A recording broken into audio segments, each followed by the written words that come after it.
Hi everyone, for those who don't know me, my name is Gary and I am a registered respiratory therapist living here in Los Angeles, California. And as you can probably tell from the title, I'm going to be telling you about my interview experience and how long it took for me to get hired and throwing in some interview tips. So hopefully that can help you get hired as well.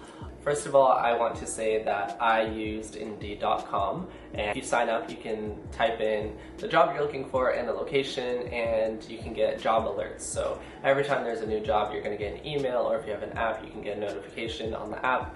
And so you're instantly getting these notifications of new positions available, which is super helpful.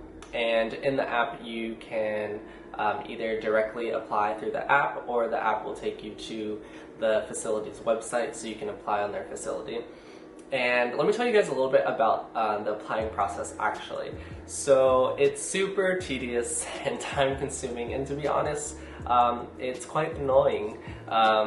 You are going to be entering the same information over and over. You're going to be entering your name, your address, your phone number, your email. You have to enter all of your credentials, such as your ACLS, your BLS, your NRP, your PALS, your RRT number, the expiration date when you got it, your respiratory care license number when you got it, when it's expiring, your job experience, your education, all of this stuff you have to do for every single hospital website.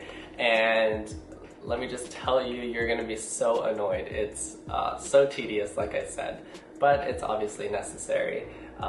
Even though everything is going to be on your resume, you have to enter it manually anyways.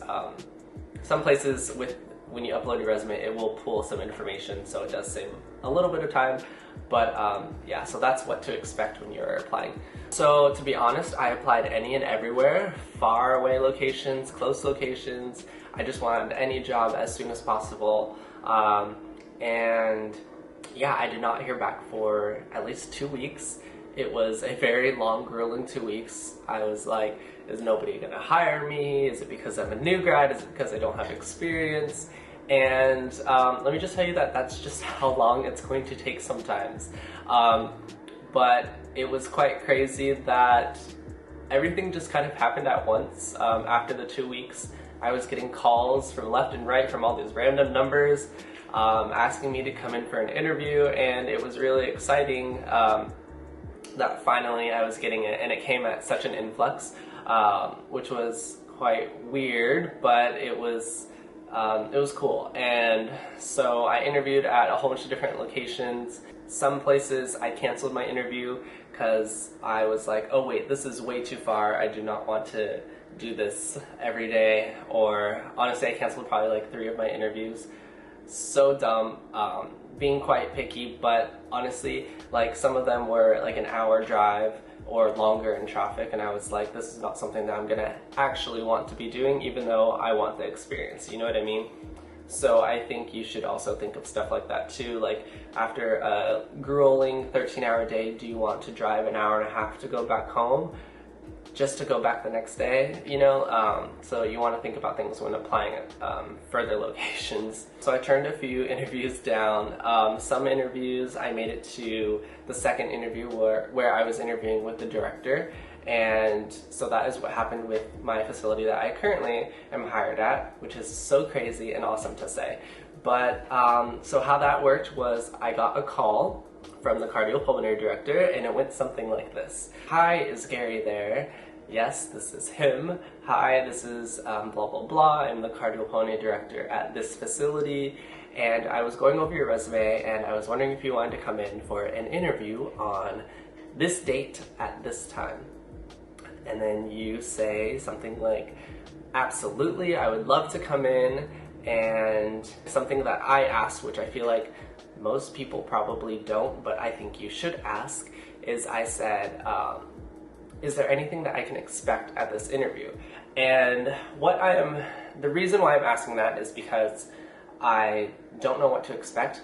Every RT interview is very different. Some interviews you are going to be interviewed in front of a group of respiratory therapists. Some interviews you're going to be meeting with the director. Some you're going to be meeting with just the staff.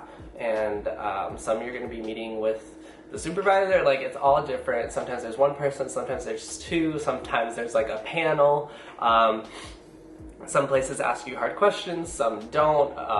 So I asked, is there anything that I can expect so I can get an insight of what to expect with this interview and to help calm my nerves, and so I can just be the most prepared interviewee. And so they said, you can expect to interview with my staff and supervisor. You're going to be meeting with one staff member and one supervisor, and I'm not going to be there. And I was like, okay, great. Now I know that the director's not going to be there. That's a little, that's kind of a good thing to hear. It makes me less nervous, you know what I mean? And they said, and make sure you bring any documents that you would like them to see. And I was like, great, thank you so much. I will be there. And so I go to the interview. You want to make sure that you're dressed nice. I was wearing a button-up, I was wearing a suit jacket and black jeans and some nice shoes. So, business casual attire, I guess you could say. You want to look nice, but you also don't want to show up in like a suit jacket and suit pants and like crazy nice dress shoes and a tie and a pocket square. That's just way too much. But by the way, I've been to some interviews where the person who was interviewing after me was just wearing jeans and a t-shirt and didn't have a resume on them, and they were sitting in the lobby on their phone. I was like, okay. But anyways, that was at a different facility. And so you want to dress to impress, you want to look good, and they remember that. And so I was waiting in the lobby, and then what looked like two respiratory therapists started walking up, and we shook hands. I said, hi, it's nice to meet you. How's your day going? They said, great, and they took me to the department. And so I always made sure to make some small talk during the walk to wherever you were going to interview, because I feel like it lightens the mood and it lets them know that you can easily start up a conversation and you're friendly, and and I genuinely care. How was their day, That's just who I am. But so they took me down, and at every interview they're going to say, okay, so tell me about yourself. And this happens at every single interview, so make sure that you have some sort of speech rehearsed, but you also don't want it to sound like you're reading off of a script, but you definitely don't want to be like, well, my name is, and I did, and be completely nervous. You don't want that, so you definitely want to practice. I would practice at home, I would practice on the drive there, and then so after a couple interviews, it just was something I was so used to just saying. I was repeating the same thing to every person. But I said something along the lines of, to give you a brief history about my background, let me just tell you that I grew up in this location, I had my first job at this age, and I learned the value of a dollar at a very young age, so I just wanted to put that out there, that I'm a hard worker, and but anyways, I went to this college, I accrued this many clinical hours at these 5 facilities, and I name all the facilities.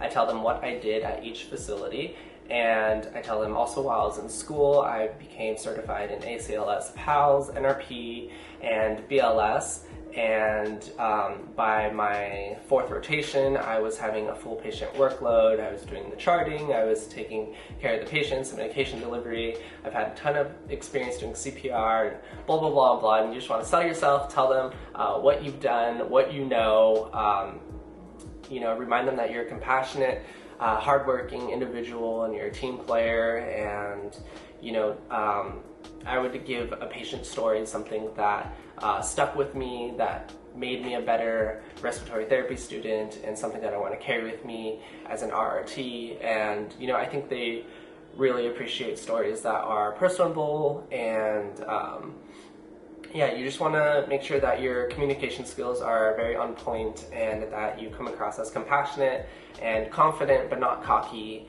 And if you don't know something, just say you don't know. My RT program director for my school taught us that, if you don't know, just say you don't know, but you'll figure it out.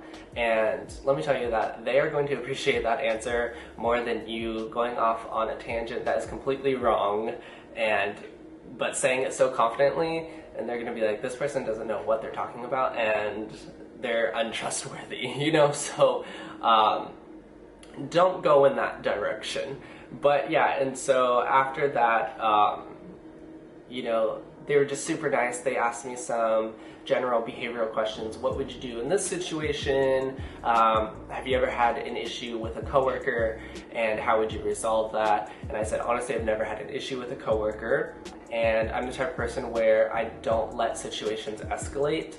But if it were to escalate, then I would, you know, pull that person aside and try to talk to them about it and figure it out on our own. And if that didn't work, then, you know, I would go to a lead and see if they can kind of intervene. But they basically just want to make sure that you're not going to go to like the cardiopulmonary director or HR and start like complaining. They want to make sure that you are somebody who can, you know, problem solve. And yeah, and then something else that they asked me was, tell me about a time you had a difficult patient. They wanted to make sure that I am a great communicator with the nurses and the physicians, and yeah, it wasn't the easiest interview, but it wasn't the hardest interview either. It was a really solid interview. They were super nice the entire time. They said, you know, take your time answering these questions, and they were writing down my answers on a piece of paper. And how that facility does it is they do it off of a scoring point system. So they go over my answers, and you get a certain amount of points for how well your answer was. And if your answers are good enough and reach a certain amount of points, then you move on to a second interview possibly. And so at the end of the interview, as we were walking back, you know, I reassured the respiratory therapist, because there was a supervisor and a respiratory therapist, and the respiratory therapist walked me back. And I was like, you know, I just want to say again that I'm such a hard worker, and I really want this, and I'm this, and that. And he told me, he said, I can tell. He's like, and don't worry, you're going to be hearing from us. And I was like, thank you so much, shook his hand, and I was like, I really hope so. And he was like, no. He's like, you're going to be hearing from us. And I said, thank you so much, have a good day. And we went our separate ways. And so that was just a really exciting thing to hear from him, was that I was for sure going to hear from them, even though it was just his word. And they were still interviewing somebody else after me. It was just nice to know that I was gonna get a call. So waiting for that second call felt like forever. But also arrive to your interview early. I came early, and they actually noticed that I came early, and they said, we appreciate you coming early actually, because we were super busy, and this actually works out with something that we have scheduled later, and blah blah blah. And also somebody canceled on them, so the person that was supposed to interview before me canceled, and so it looked better for me that I actually came and I was early. And then after me, as I was walking out, there was an interviewee who was going to go in after me. So that was kind of nerve-wracking to know how that person was going to do. But yeah, so I got a call 2 weeks later, and this felt like so long, and I found out it was because the Joint Commission came into the hospital, and they were super busy that following week after my interview. Now what the Joint Commission does is they come in and they survey the hospital to make sure that it's up to code and that people are doing things properly, and it's just a very stressful situation for different departments. But yeah, so finally I did get a call, and it was from the cardiopulmonary director, and they called and said, my staff absolutely loved you, could you come in for a second interview with me? And I was like, oh my gosh, like yes. And so I went in, and she said, look, the position, I only have one position unfortunately, and she's like, and there was 2 of you who did really well. And she said, and let me tell you, to get to the second interview, it's pretty rare. She said, I never have 2 really good candidates. And so that was really exciting to hear that, you know, I was so up on their list. But it was also scary because I'm competing with somebody else. And so I was actually nervous for my interview with the director, just because it's the director and I'm this close, you know? And it just went so well, and we just had really good conversation, and yeah, they just wanted to meet me and feel me out, and you know, I told them about myself again. We both had a similar patient story that really resonated with both of us, and we kind of had like a really good bonding emotional moment.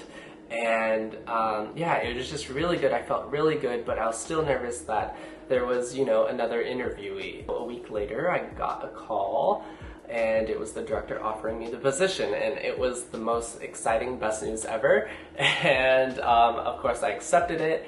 And the following week, I went in to sign all of my paperwork and take my badge ID and do some stuff on the computer and do my I-9 forms and my parking placard, and I went to get my flu shot and get some blood drawn to make sure that all my titers are good, and I did like all the physical tests to make sure that I am able to lift and whatnot, and my eye exam, my ear exam, colorblind test, you know, all this stuff. It's all this pre-employment stuff. So that was really exciting. So I got to do all that, and I have my orientation in a week. So that's really exciting. And yeah, so that was my interview process and how I got the job. And some simple tips are, you know, just be yourself.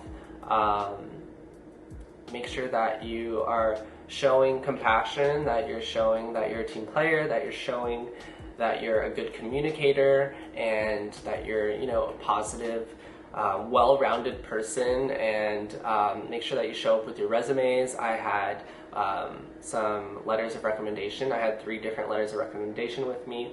I always show up with multiple resumes, so if there's multiple RTs interviewing you, you know, you give a resume to each one of them so they can all read along with you. So thank you guys for watching. I hope that this was helpful or exciting for you to hear. Okay, bye everybody.